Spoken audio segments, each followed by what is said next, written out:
નમસ્કાર વિદ્યાર્થી મિત્રો, હું નિમેશ રાઠોડ ભૌતિક વિજ્ઞાનની યુટ્યુબ ચેનલ પર આપ સર્વેનું હાર્દિક સ્વાગત કરું છું. મિત્રો, આપણે લાસ્ટ લેક્ચરમાં એકમ પદ્ધતિઓની વાત કરતા હતા. પ્રકરણ નંબર 2 એકમ અને માપનની ચર્ચાઓ શરૂ કરી છે. એમાં એસઆઈ પદ્ધતિની ડિટેલમાં આપણે ચર્ચાઓ કરેલી. એની 7 મૂળભૂત ભૌતિક રાશિઓ હતી, ત્યારબાદ 2 જેટલી પૂરક ભૌતિક રાશિઓની વાત કરેલી અને મૂળભૂતની મદદથી જે મેળવાતી રાશિઓ છે જેને આપણે સાધિત ભૌતિક રાશિ તરીકે ઓળખીએ છીએ એના વિશે કેટલીક ચર્ચાઓ કરી હતી. ચલો મિત્રો, આજે આપણે લાંબા અંતરો માપવા માટેની એક રીતની વાતો કરીશું. જો સમજો, આપણા ટોપિકનું હેડિંગ એવું છે, ટોપિક નંબર 2.3 લંબાઈનું માપન. લંબાઈ ખૂબ નાનામાં નાનીથી લઈને ખૂબ મોટામાં મોટી લંબાઈ સુધીની બધી ચર્ચાઓ ભૌતિક વિજ્ઞાનમાં આવશે.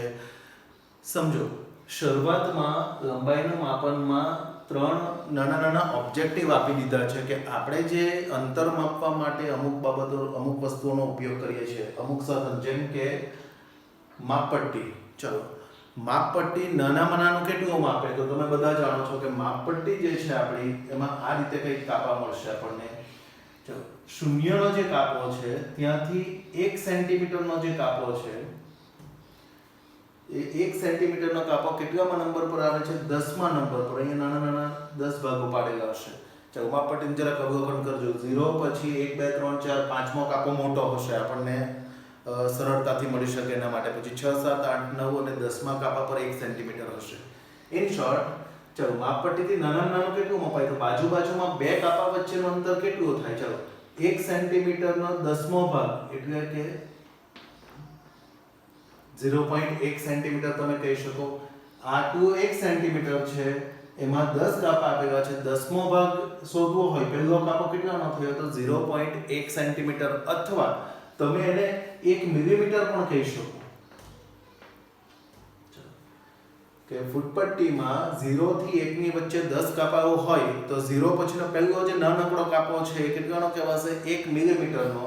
તમે જાણો છો કે 1 મિલીમીટર 2 મિલીમીટર એમ કરતા 10 મિલીમીટરને આપણે કેટલા કહીએ છીએ? 1 સેન્ટીમીટર તરીકે પણ ઓળખીએ છીએ.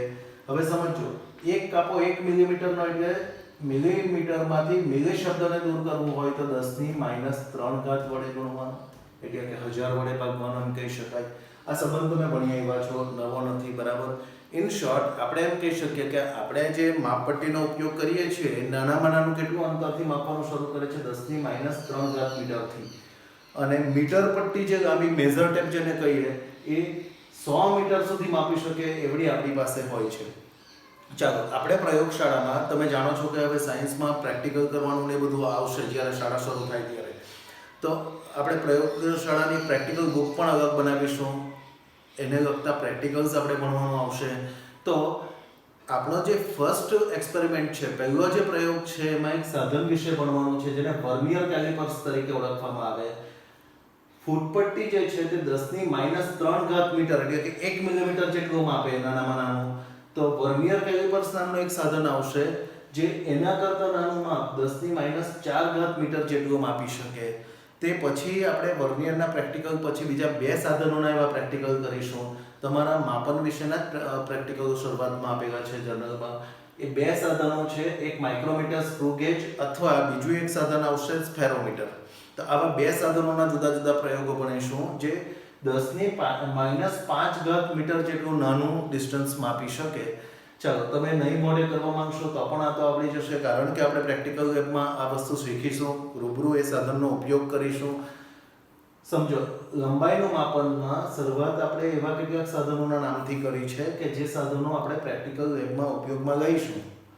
માપપટ્ટી આપણે વાપરી છે, બરાબર? મેજર ટેપ બીજી લાંબી આવે તે 100 મીટર જેટલું સુધી માપી શકે. તો આપણે એવું કહી શકીએ કે આપણી પાસે એવા સાધનની અવેલેબલ છે કે જે 1 મિલીમીટર એટલે કે 10⁻³ મીટરથી લઈને 100 મીટર સુધી માપી શકે.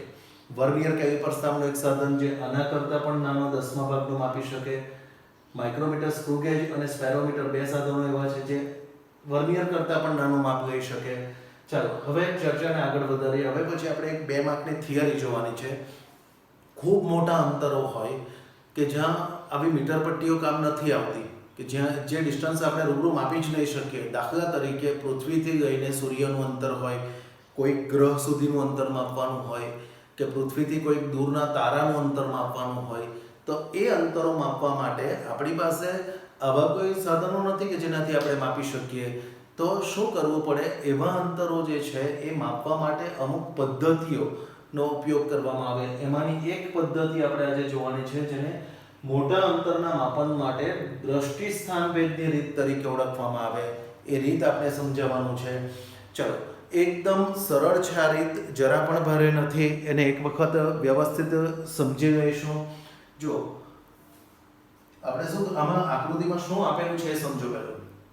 ચાલો, આકૃતિમાં S જે લખેલો છે એ કોઈ ગ્રહ છે. પૃથ્વીનો ગોળો આ પ્રમાણે મોટો વિશાળ છે, જેમાં પૃથ્વી પર બે જગ્યાએથી આપણે એ ગ્રહનું અવલોકન કરીએ છીએ. જો બહુ સરળતાથી આપણે જોયું છે, પૃથ્વી પરના કોઈક બે અવલોકન સ્થળો. ચાલો, પૃથ્વી પર આપણે બે અવલોકન સ્થળને નામ શું આપીએ? એકને નામ કહીશું A, બીજાને B. આ A અને B જે છે બંને શું છે? તો અવલોકન સ્થળો છે. ચાલો સમજતા જજો, અહીંયા જ મોડે થઈ જાય એવું છે. પૃથ્વી પરના બે અવલોકન સ્થળોના નામ છે A અને B. ત્યાંથી આપણે કોઈ પૃથ્વીથી દૂરનો ગ્રહ કેટલા અંતરે આવેલો ગ્રહ, ધારો કે કેપિટલ D જેટલા અંતરે આવેલો કોઈ ગ્રહ છે જેને S નામ આપેલું છે, એનો એ કેપિટલ D અંતર માપવાનું છે. ચાલો, ક્યાંથી ક્યાં સુધીનું ડિસ્ટન્સ માપવાનું છે? પૃથ્વીથી શરૂ કરીને પેલો જે ગ્રહ આપેલો છે ત્યાં સુધીનું આપણે ડિસ્ટન્સ મેઝર કરવાનું છે, માપવાનું છે. સમજો મેથડમાં શું કર્યું છે રીતમાં.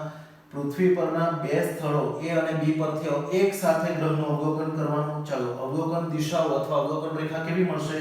તો A થી S ને જોડતી એક અવલોકન રેખા મળશે અને બીજી B થી S ને જોડતી એક અવલોકન રેખા મળશે. ચાલો, આ બંને રેખાઓ જે છે, અંતર તો કેટલું છે? D જેટલું. આ બે જે અવલોકન દિશાઓ અથવા અવલોકન રેખાઓ મળે છે એ બંને ગ્રહ પાસે જે આંતરેલો ખૂણો છે એને આપણે થીટા કહીશું. જુઓ, બંને સ્થાનોની અવલોકન દિશાએ ગ્રહ સાથે આંતરેલો ખૂણો થીટા છે. મિત્રો, વર્ણન એટલું સરળતાથી ને સાહજિક રીતે તૈયાર કરવું કે ગોખવાની જરૂર જ નહીં રહે. તમે જે દોરેલું છે એ સમજવાનું છે, પણ બુકની આકૃતિ જોઈને એ ખબર પડવી જોઈએ કે આ પૃથ્વી ક્યાં છે. પૃથ્વી આ પ્રમાણે આખો મોટો ગોળો છે, એના પરના બે અવલોકન સ્થળ A અને B છે. A પરથી ગ્રહનું અવલોકન કર્યું, તે જ સમયે B પરથી ગ્રહનું અવલોકન કરતા બંને જે અવલોકન રેખાઓ મળી એ ગ્રહ પાસે થીટા જેટલો કોણ બનાવે છે. ચાલો, બે જે પૃથ્વી પરના બે અવલોકન સ્થળ લીધેલા હતા એને શું નામ આપીએ? તો એ બે વચ્ચેનું અંતરને આપણે B તરીકે ઓળખી દઈએ. અહીં એક સંબંધ ખાસ સમજજો કે આ D અંતર જે છે એ ખૂબ મોટું છે. આપણે દૂરના અંતરો શોધવાની વાત કરીએ છીએ. તો આ D અંતર ખૂબ મોટું છે ને આ B જે છે તે નાનું રાખવાનું. પૃથ્વી પર નજીકના બે સ્થળ લેવામાં આવે. એટલે આપણે આવો એક ભાગાકાર જો શોધીએ B ના છેદમાં D, સમજી લેજો, B નાનું છે ને D ખૂબ મોટું છે. તમે કોઈક એવો આંકડો ધારો કે અંશમાં નાની સંખ્યા હોય અને છેદમાં ખૂબ મોટો આંકડો હોય તો ભાગાકારનું મૂલ્ય જે છે તે 0.000 વાળું સમથિંગ કંઈક મળશે. ઇન શોર્ટ, જો છેદ ખૂબ મોટો હોય તો ભાગાકાર 1 કરતા ઘણો નાનો મળે. હવે જુઓ અહીં, ધેટ મીન્સ કે B ભાગ્યા D કરીએ તો એ 1 કરતા એનું મૂલ્ય ખૂબ નાનું મળશે. B બાય D ઘણો નાનો છે. કોના કરતા? 1 કરતા. કેમ? તો D અંતર મોટું છે, આ A અને B વચ્ચેનું અંતર નાનું છે. ચાલો, આવા સંજોગોમાં સમજો, આ અંતર નાનું છે, આ અંતર ખૂબ મોટું છે. આ બંને રેખાઓએ ખૂણો બનાવ્યો અને આપણે દ્રષ્ટિ સ્થાનભેદ કોણ તરીકે પણ ઓળખી શકીએ. એ થીટા જેટલો છે. આવી સ્થિતિ હોય ત્યારે આપણે એક સૂત્રનો ઉપયોગ કરી શકીએ. જોજો, આને બાબતમાં ધારી શકાય કે આ A ને B જે છે તે ખૂબ મોટું વર્તુળ હોય એના નાનકડા ચાપ જેવું દેખાશે. કેમ? તો આ બહુ નજીકના છે બંને બિંદુઓ. કોની સરખામણીમાં? D ની સરખામણીમાં. તો આપણે એમ કહી શકીએ બહુ વિશાળ વર્તુળ દોરીએ આપણે અને એના પર બહુ નજીકના બે બિંદુઓ પસંદ કરીએ તો એ સુરેખ જેવા દેખાશે. નજીક વળાંક આપણને અનુભવાશે નહીં. કેમ? તો બહુ મોટું વર્તુળ છે, એની ત્રિજ્યા ખૂબ મોટી છે. એવું જ એક્ઝેક્ટલી અહીંયા થશે. આ બે ખૂબ નજીકના છે, આ ખૂબ મોટું છે અંતર. તો આ નાનકડો ચાપ હોય તેવું દેખાશે A થી B સુધીનું અંતર. અને આખું જે વર્તુળ ધારીએ મોટું કાલ્પનિક, એ વર્તુળની ત્રિજ્યા કેટલી દેખાશે? D. આ S જે છે તે વર્તુળના કેન્દ્ર તરીકે વર્તશે. તો આવી એક ધારણા બાંધીને આપણે સૂત્ર લખવાનું છે કે S કેન્દ્રવાળું મોટું વર્તુળ ધારી શકાય.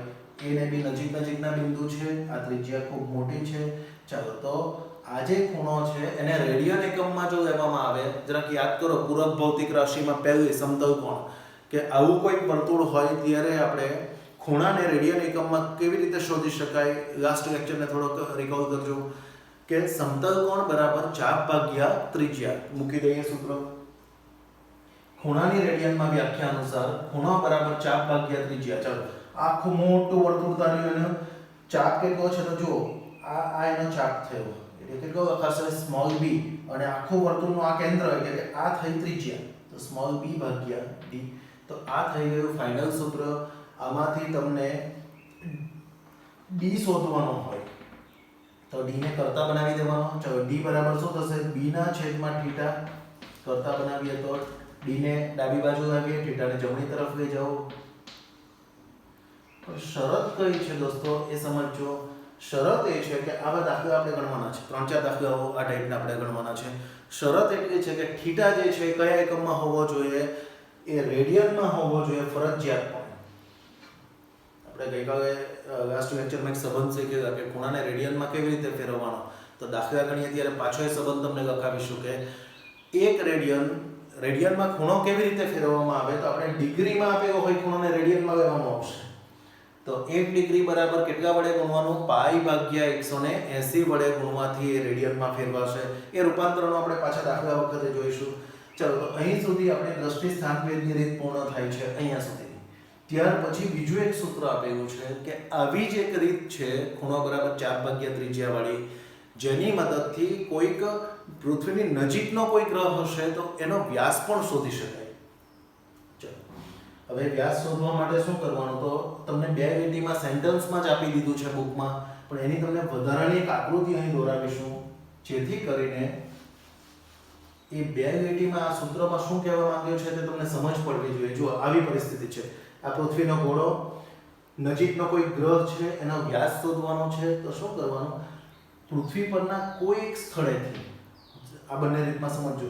આ પૃથ્વીનો જે ગોળો હતો એના પરના 2 સ્થળ હતા બરાબર. જ્યારે આમાં કોઈ એક સ્થળ પરથી નજીકનો જે ગ્રહ છે એના 2 છેડાઓને જોવાના. આ ગ્રહનો વ્યાસ કે વ્યાસાંતે આવેલા, વ્યાસને અંતે આવેલા 2 બિંદુઓ પર અવલોકન રેખા દોરવાની. પૃથ્વી પરના કોઈ એક સ્થળ આગળથી એક ટેલિસ્કોપ વડે પહેલા જમણી બાજુનો ભાગ જોયો તો પછી ડાબી બાજુના છેડો જોવાનો. આ જે ખૂણો બને એને કહેવાય ગ્રહનો કોણીય વ્યાસ આલ્ફા.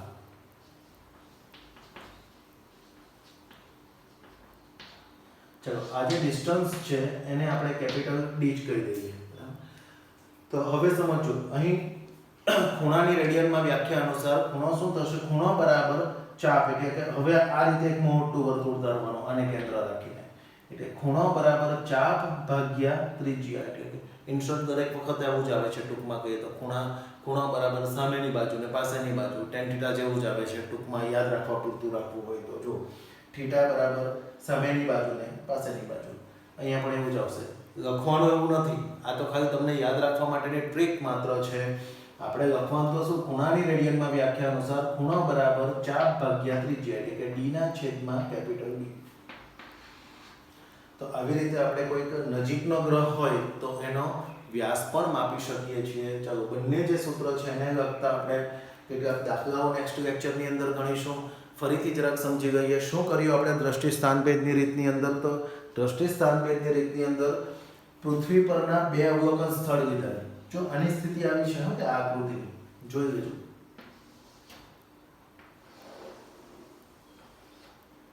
આના પરના 2 સ્થળ આપણે પસંદ કર્યા છે, એ ને બી, અને ત્યાંથી કોઈ બહુ દૂરના ગ્રહનું અવલોકન કરીએ છીએ. આવી સ્થિતિ છે. આ પૃથ્વીનો ગોળો અને આ ગ્રહ S, આ જે ડિસ્ટન્સ છે કેપિટલ D અને આ 2 વચ્ચેનું અંતર છે સ્મોલ b. અહીં જે ખૂણો રચાય છે દ્રષ્ટિ સ્થાનભેદ કોણ પણ એને કહી શકાય. અને આ થીટા બરાબર સૂત્ર કયું, b ના છેદમાં d. તો આ રીતે પૃથ્વી છે. આપણે બુકમાં આટલી જ આકૃતિ આપી છે. તો તમારે સમજવાનું કે a ને b પૃથ્વી પરના, એટલે પહેલી રીત દ્રષ્ટિ સ્થાનભેદની રીતમાં a ને b 2 જગ્યાએથી ગ્રહનું અવલોકન કરવાનું. બીજી રીતમાં નજીકનો ગ્રહ પસંદ કરવાનો, તો પૃથ્વી પરના કોઈ એક સ્થળેથી 2 છેડાનું અવલોકન કરવાનું. બંને વચ્ચેનો તફાવત સમજીને સૂત્ર મોડે કરજો. ચાલો નેક્સ્ટ લેક્ચરમાં મિત્રો આપણે દાખલા કેવી રીતે ગણવાનું, આ સૂત્રને એપ્લાય કેવી રીતે કરવાનું દાખલામાં એના વિશે શીખીશું. લખીને તૈયાર કરજો, દરેકે દરેક મુદ્દા વ્યવસ્થિત તૈયાર કરવાના. તમને આના ફોટા પાડીને ફરી પાછા ગ્રુપમાં મોકલી દઈએ છીએ, જેથી કરીને થિયરી મોડે કરવા માટે થોડીક સરળતા રહે. આવી રીતે મુદ્દાસર મોડે કરવાનું. આ એક વધારાની આકૃતિ છે, આ પણ વધારાની આકૃતિ છે. આ આકૃતિ આનું જ ડિટેલ વર્ઝન છે. આમાં ખાલી એને બીપ દોરેલા છે બુકમાં, આપણે પૃથ્વી સાથે બંનેને દર્શાવીએ, બરાબર. અને આ આકૃતિ આપી નથી બુકમાં, પણ આ સૂત્ર સમજવા માટે આ જરૂરી છે, બરાબર. તો એના તમને ફોટોગ્રાફ્સ ફરી પાછા ગ્રુપમાં મોકલી દઈએ છીએ અને ત્યાંથી વ્યવસ્થિત નોટમાં ઉતારીને તૈયાર કરશો. Thank you very much.